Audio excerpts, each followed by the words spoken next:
Bien, yo terminé el video anterior diciéndoles que esta era en parte la mirada que predominaba en la época, ¿no? Esa construcción totalmente estereotipada, totalmente insensible.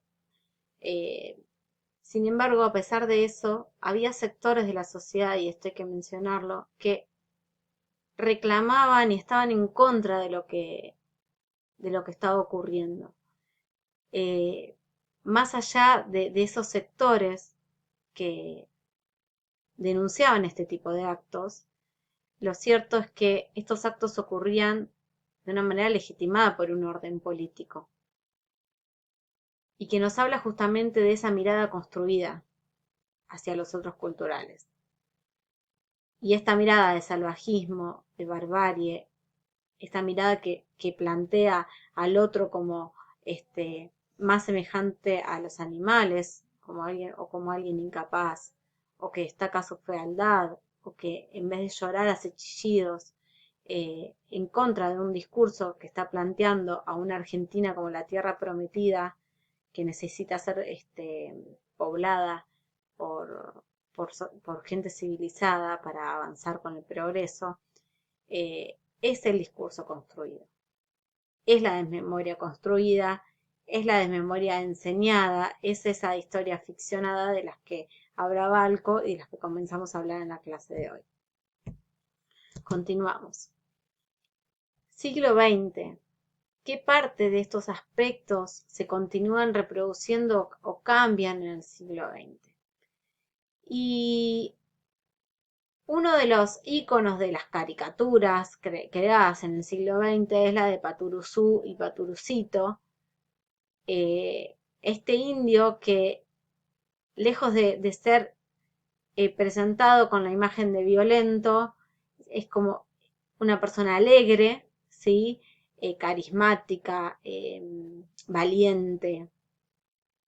Eh, Más allá de todo eso, su imagen y las historias que van transcurriendo en las distintas historietas muestran un montón de esos elementos que son estereotipos sobre la imagen que tenemos de esos otros culturales. Si ustedes se fijan desde la ropa, la pluma en la cabeza, las boleadoras colgadas de la cintura, el poncho, las sandalias, eh, el aspecto físico de Paturuzú, más musculoso, al lado de Isidoro Cañones, que era como el rico, ¿sí? El hombre de negocios. Eh, de nuevo, son elementos que forman parte de los estereotipos de lo que imaginamos que fueron los indios, de la forma de representar a los indios.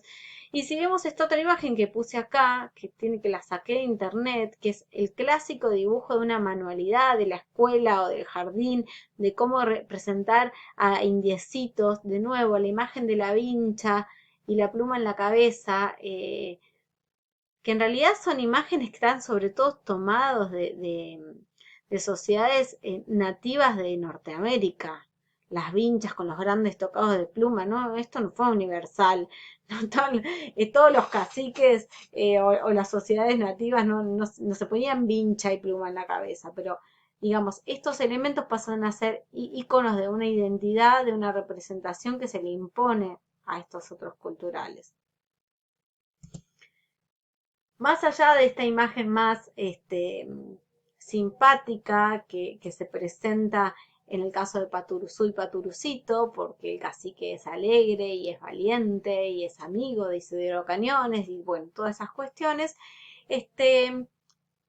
la imagen de la conquista y la imagen de nuevo de la belicosidad de estos grupos humanos y de su retraso, de su anacronismo, continúa siendo reproducida en otros ámbitos en el siglo XX. Y acá tenemos un ejemplo claro de qué se enseñaba y cómo se enseñaba en la escuela, ¿sí? Tenemos unas fotos de un manual escolar del año 1998, Santillana, del EGB, y simplemente fijémonos el índice, ¿no? El capítulo 13, ya los tiempos prehistóricos. Volvemos a discusiones que planteamos en Precolombina, esta esta contraposición entre historia y prehistoria, y que en realidad qué estamos diciendo con estos conceptos, ¿no? La historia como una historia escrita, entonces la historia de los pueblos que tienen escritura, contrapone a los pueblos que no tienen escritura. Entonces, ¿y por qué esta contraposición? Porque la escritura es considerada, o fue siempre considerada como un avance, como, como parte de un desarrollo que otros pueblos no tuvieron, sin considerar que esos otros pueblos tuvieron otras formas de transmitir sus historias. Bien, entonces ya el título del capítulo, Los tiempos prehistóricos, está posicionando a, a, a los autores, a Santillana y a los pobres estudiantes y a los docentes que transmiten estos discursos de una determinada manera. Subtítulos o temas que entran dentro de los tiempos prehistóricos: cambiar para adaptarse, los primeros pasos de la hominización, la evolución de los homínidos, la periodización de la prehistoria, la vida material y espiritual durante el Paleolítico. Fíjense cómo se está mezclando desde una cuestión de evolución biológica, como es el proceso de hominización, hasta cuestiones que tienen que ver con evidencias ya de las primeras evidencias de arte en el Homo sapiens, como es en el periodo paleolítico, ¿sí? No estamos hablando de una evolución biológica del hombre. La revolución neolítica entra dentro de esto, hacia el fin de la prehistoria. El poblamiento americano, los cazadores recolectores se adaptan al nuevo ambiente. Las sociedades agricultoras de América, las primeras civilizaciones americanas, de nuevo, y las otras que eran. ¿A qué nos referimos con civilizaciones americanas? Las primeras civilizaciones americanas. Entonces, quienes poblaron el continente americano no, no pueden ser consideradas civilizaciones. ¿Por qué no decimos entonces las primeras sociedades estatales en vez de las primeras civilizaciones americanas? Bueno, en fin, un ejemplo para que vean que los índices nos marcan una pequeña foto, un pequeño recorte, una perspectiva de enseñar estas temáticas que está muy fuera de moda, muy quedada en el tiempo, muy fuera de las discusiones reales y que genera muchísima confusión. Y justamente la escuela es un ámbito de enseñanza, de modelar las mentes, de enseñar a mirar, enseñar a pensar y en realidad vamos a ver que enseña a confundir un montón de temas. ¿Cómo se trata el tema de la conquista del desierto en este manual de Santillana? Y acá señalé algunas cosas. Dice, la conquista del desierto es un claro ejemplo de ocupación del territorio durante la organización del Estado Nacional Argentino. Por medio de esta conquista, extensas superficies que estaban en poder de los aborígenes fueron incorporadas efectivamente al territorio nacional, con el objetivo manifiesto de poner fin a los malones. Fíjense cómo se está justificando la conquista, la ocupación efectiva de este territorio. En ningún momento habla de genocidio, ¿sí? Con el objetivo de poner fin a los malones. De nuevo, en primer plano, el tema de la violencia indígena. Es decir, a los avances organizados colectivamente por los aborígenes para robar ganado en las estancias. El gobierno nacional organizó una serie de campañas militares que fueron desplazando a los aborígenes hacia el sudoeste. Como consecuencia de los enfrentamientos armados y de la pérdida de su base económica, la población de origen prácticamente quedó diezmada. De nuevo, no hablan de los procesos reales que ocurrieron, no hablan de genocidio, ¿sí? Sino que plantean todo este proceso de conquistar el desierto como una necesidad de terminar con el vandalismo y la violencia de las sociedades que habitaban del otro lado al sur de la frontera del río Salado. Bien, siglo XXI, decimos, bueno, hay un montón de cambios respecto a, hoy sí se habla de genocidio en los manuales, ahora vamos a ver algunos ejemplos, pero hay otros ámbitos donde de nuevo esos discursos ya discutidos siguen siendo transmitidos, representados, y todo esto genera una gran confusión para la gente que trata de generar una opinión sobre el tema, ¿sí? Tapa de Villiquen del 12 de octubre del año 2017, hace muy poquito. Fíjense el dibujo y el título: Encuentro de dos mundos, la llegada a América. Ahí tenemos un indiecito, obviamente con la pluma y con el taparrabo, el pelo largo, y del otro lado tenemos a Colón y están compartiendo banderines con una sonrisa de oreja a oreja en el medio de un partido de fútbol. Muy lejos de la realidad de lo que fue el proceso de conquista de América, ¿no? Pero de nuevo, ¿qué transmiten? Esta idea de el encuentro, un encuentro puede ser pacífico, están sonriendo, están intercambiando ideas, están transmitiendo un discurso totalmente ficticio de lo que fue el proceso de conquista. De la mano de esto vamos a un titular del diario del año 2016, el entonces ministro de Educación, Esteban Bullrich, dice, esta es la nueva campaña del desierto, en un discurso en Choel, dice, pero no con la espada, sino con la educación. Un discurso que trajo un montón de discusiones, por suerte, pero que fue titular de La Nación y lo dijo un representante, justamente el ministro de Educación. Siglo XXI. Vuelve a comparar la campaña del desierto no con la espada, sino con la educación.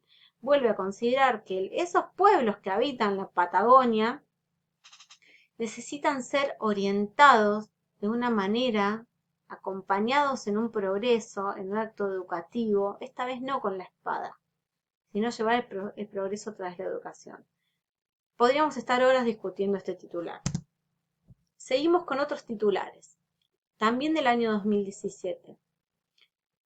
10 verdades sobre los mapuches y sus reclamos. Esta vez un titular de Infobae, escrito por Rolando Hanglin, un periodista que se ha puesto como bandera de rechazo hacia los mapuches, y todos este tipos de notas surgieron y estuvieron en boca de todos, que generaron de qué lado cada uno se ponía con la desaparición de Santiago Maldonado, donde la discusión en parte pasó a ser ¿qué hacía Santiago Maldonado ahí si no era mapuche?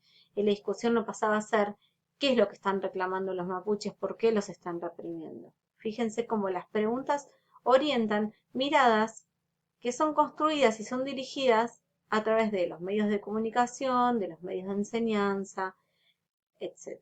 Bueno, seleccioné algunos aspectos de esos 10 verdades que dice Rolando Hanglin sobre los mapuches y sus reclamos. 1. Los araucanos, hoy llamados mapuches, no son originarios del territorio argentino. De nuevo, se pone en duda, o se dictamina, mejor dicho, no se pone en duda, que no tienen derecho a reclamar porque no son del territorio argentino, no son originarios del territorio argentino. Bien, otro de los puntos. La gran invasión araucana comenzó en 1833 y fue encabezada por el lonco chileno Juan Cafulcurá, que fue el Napoleón de las caciques. Bueno, el cacique. Esto está mal escrito. Lo que está en negrita no lo puse yo, sino que estaba en el diario, era como parte de la nota del diario. En este caso, de nuevo, son invasores, no son originarios del territorio argentino, son invasores. En otro, bueno, en el punto 4 hace referencia justamente a los araucanos que venían de Chile y absorbieron a nuestros tehuelches. Como ya no hay representantes vivos de comunidades tehuelches, o en realidad hace poco tiempo hay una comunidad que se autoproclama tehuelche, pero siempre la mirada de los chilenos que eran mapuches mataron a los tehuelches que eran argentinos. Vamos a discutir a lo largo del cuatrimestre y a desarmar estos discursos y a llenar de contenido que fundamente lo erróneo de estos discursos. Yo simplemente estoy introduciendo miradas de cómo se construye esa desmemoria, ¿sí? Cómo se reproduce esa desmemoria. Otro de los puntos que señala Hanglin es que en los textos de Bartolomé Mitre y de Estanislao Ceballos, o en las cartas y documentos de Juan Manuel de Rosas, que son de la época, no existe la palabra mapuche, se habla solo de pampas, puelches, ranqueles, etc. De nuevo, Hanglin, que no es historiador, apela a crónicas o a personajes políticos que escribieron totalmente intencionados sus libros para acompañar ciertos procesos políticos y militares, y los toma como referencias de una manera acrítica, los toma como verdades.